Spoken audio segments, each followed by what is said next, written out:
Kuba umubare w'abajejetafaranga b'abanyafurika ugenda wiyongera ni amahirwe atangaje Afurika ifite. Aba bakire ntibubaka inganda zabo gusa, ahubwo banahindura ubukungu n'imico by'uyu mugabane ufatwa nk'ukennye ku isi, nyamara ukagira ubukungu butangaje. Afurika. Ibi kandi binashimangira bidasubirwaho ko intsinzi ishobora guturuka ahantu aho ariho hose, tutibagiye abanyafurika bafite imitima ikomeye yo kwihangana, kugira intego, gutekereza cyane no guhanga udushya. Uhereye ku itumanaho, amabuye y'agaciro, ubucuruzi buciriritse, ukagera ku bucuruzi buhambaye, aba baherwe b'abanyafurika bashyizwe ku rutonde na Forbes nk'uko tubikesha ikinyamakuru Newsday cyo muri Zimbabwe, bagaragaza ishusho y'ubukungu butandukanye bwa Afurika ndetse n'ubushobozi bwayo. Aha twabateguriye urutonde rw'abaherwe 20 ba mbere muri Afurika, inganda bayoboye cyangwa se business bakora, imibereho yabo ndetse n'inzira banyuzemo kugira ngo bagere kuri ubu bukungu butangaje. Ndi Pierre Ndayizeye, mbahaye ikaze. Uku ni ku rutonde rumeze. Umuherwe uza ku mwanya wa mbere uyoboye uru rutonde ni Aliko Dangote. Uyu muherwe ukomoka mu gihugu cya Nigeria, amaze imyaka 10 ayoboye urutonde rw'abaherwe bo muri Afurika, akaba afite miliyari 15.6 z'amadolari y'Amerika. Ubukire bwa Dangote bushingiye ku nganda zitunganya sima, isukari ndetse n'ifu, bikaba bifite uruhare rukomeye mu guhindura ubukungu bw'igihugu cya Nigeria. Ali Dangote yatangiye akora ubucuruzi busanzwe, kuri ubu akaba ayoboye abandi baherwe ba Afurika mu kugira imishinga ikomeye, harimo n'umushinga Dangote Refinery ugiye kuvugurura inganda za peteroli muri Nigeria. Ku mwanya wa kabiri w'uru rutonde tuhasanga umukire Johan Rupert ukomoka mu gihugu cya Afurika y'Epfo, akaba afite ubukungu bungana na miliyari 10.7 z'amadolari y'Amerika. Uyu Rupert niwe uhagarariye Compagnie Financière Richemont, ikaba nyiri business zikomeye nka Cartier ndetse na Montblanc. Nubwo imibereho ye nta makuru menshi ayivugwaho, kampani y'ubwayo igaragaza elegansi yo mu rwego rwo hejuru. Urugendo rw'ubukungu bwa Rupert rwatangiriye ku bucuruzi bw'itabi rya se, agenda azamuka kugezaho abaye umuherwe uza ku mwanya wa kabiri mu baherwe ba Afurika.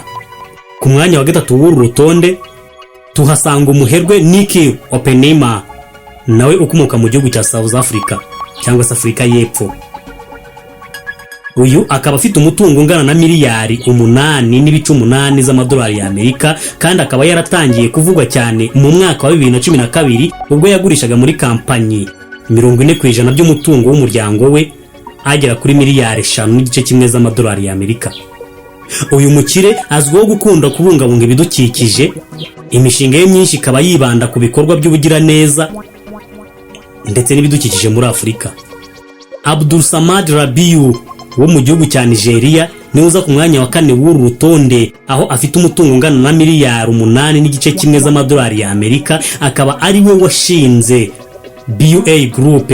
Rabiu akaba yarazamuye ubucuruzi bw'umuryango we kugera aho buba imwe mu makampani akomeye cyane muri Nigeria.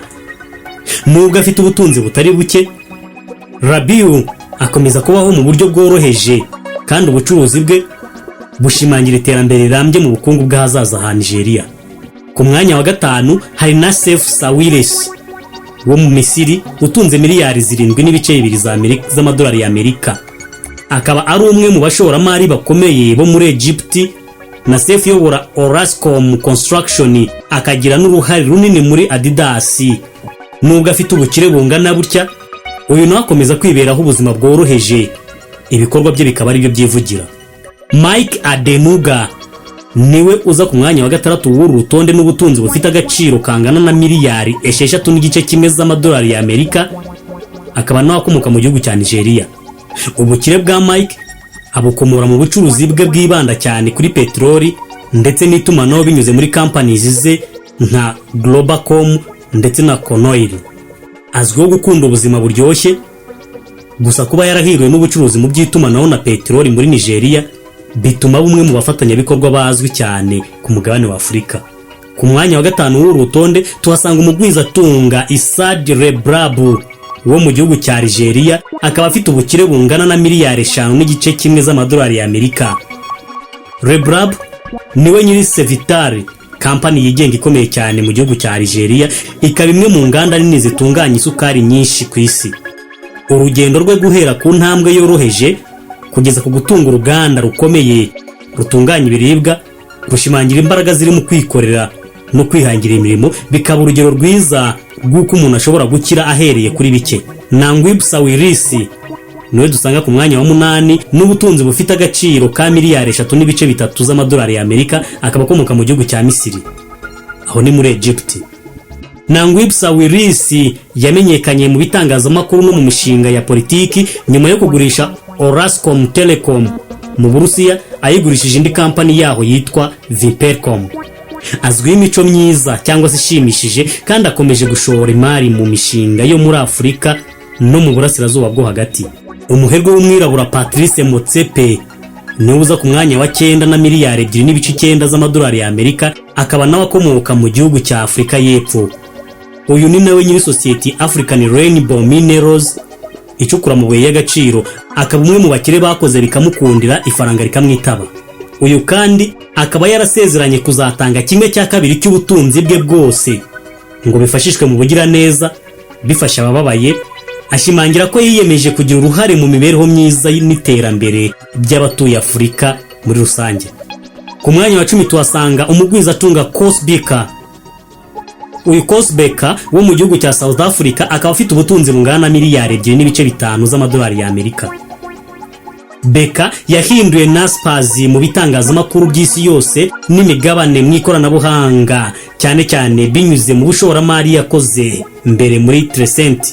Azwiho kwiberaho ubuzima bworoheje, icyerekezo cye n'uburyo apangamo ibikorwa bye byatumye Naspers iba ku isonga mu guhanga udushya. Mohamed Mansour urebera Mansour Group, ihuriro rikomeye ry'ubucuruzi bw'imodoka, niwe uza ku mwanya wa 11 kuri uru rutonde. Uyu akaba akomoka mu gihugu cya Egypt, afite ubutunzi bungana na miliyari 2.5 z'amadolari y'Amerika. Mansour akaba ari umwe mu bacuruzi bakomeye muri Afurika. Ku mwanya wa 12 turahasanga umuherwe Strive Masiyiwa. Uyu Strive Masiyiwa wo mu gihugu cya Zimbabwe akaba afite ubutunzi bungana na miliyari 1.9 z'amadolari y'Amerika, kandi akaba ari nyiri kampani Econet, akaba igihangange mu itumanaho n'ubucuruzi muri Afurika. Uyu mugabo azwiho kwihangana no gufasha, akaba urugero rwiza rw'uko umuntu ashobora kuva kure hamwe no kwihangana no kudacika intege bikamugeza ku musaruro, aho ibikorwa bye birenga umugabane umwe bikagera ku wundi. Niwe uza ku mwanya wa 13 w'uru rutonde, akaba afite ubutunzi bungana na miliyari 1.5, akaba na CEO wa Metel Group. Dewji yakoze ubucuruzi buciriritse nta gucika intege, maze nawe biramuhira, birangira icyari ubucuruzi buciriritse kivuyemo ihuriro rya business rikomeye cyane mu gihugu cya Tanzania. Uyu nawe akaba azwiho ibikorwa by'ubugira neza ndetse no gufasha. Uyu Dewji kandi ni umuherwe ukiri muto muri Afurika, akaba agaragaza igisekuru cy'ahazaza mu bijyanye na business n'uburyo Afurika izakomeza gutera imbere mu buryo buruseho. Pratik Suri washinze Marcel Group hamwe n'ishoramari rya MDL rizwi cyane ku izina ry'ingwe mu gisata cy'ikoranabuhanga muri Afurika, yungutse umutungo mu bikoresho bya elektronike ndetse n'ikoranabuhanga. Business ze zikaba zibanda ku ikoranabuhanga ndengamipaka n'imishinga minini muri Afurika icukura amabuye y'agaciro, ikanubaka ibikorwa remezo, ubwikorezi n'ubwenge bw'ubukorano cyangwa se artificial intelligence. Uyu niwe uza ku mwanya wa 14, akaba afite ubukungu bungana na miliyari 1.4 z'amadolari y'Amerika. Azwiho gukunda ubuzima bwo kuba umunyambaraga, ariko nanone akaba urugero rwiza rugaragaza uburyo Abanyafurika bashobora guhanga udushya mu ikoranabuhanga n'inganda hagamijwe guteza imbere ikoranabuhanga rya Afurika. Suri ni umuherwe muto muri Afurika, umutungo ukaba ufite agaciro ka miliyari 1.4 z'amadolari y'Amerika. Youssef Mansour wo muri Egypt niwe uza ku mwanya wa 15 n'ubukire bwa miliyari 1.1 z'amadolari y'Amerika, akaba ari umwe mu bagize umuryango w'abaherwe w'Abamansuru. Uyu muherwe akaba nawe afite uruhare mu iterambere ry'ubucuruzi bwa Afurika, aho afite amasupermarket akomeye.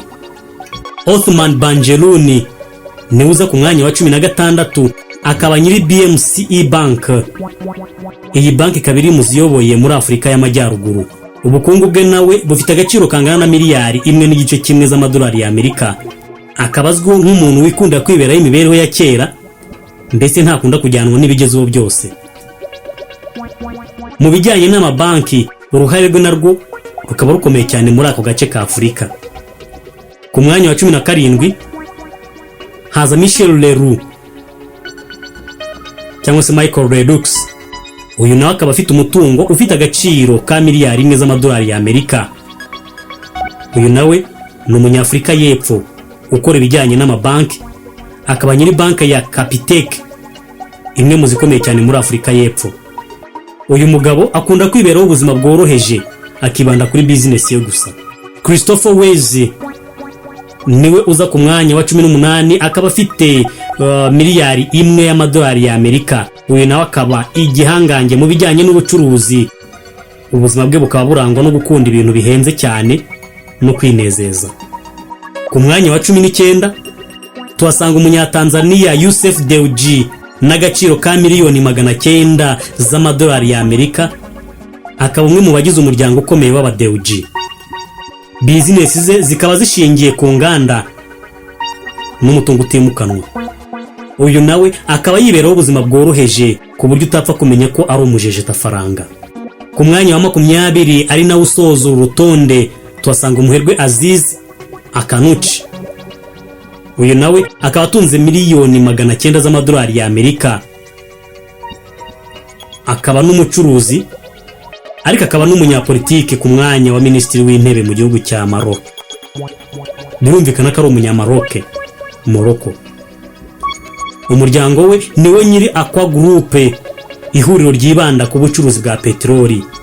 Uyu mugabo Aziz arangwa no kwicisha bugufi ndetse agakomeza kwitwara nka rubanda giseseka, agahuza ibyo yiyemeje muri politiki ari byo gukorera abaturage cyangwa se rubanda ndetse na business. Ndabizi neza uratunguwe, uri kwibaza uti koko nta muherwe w'umunyarwanda uri ku rutonde?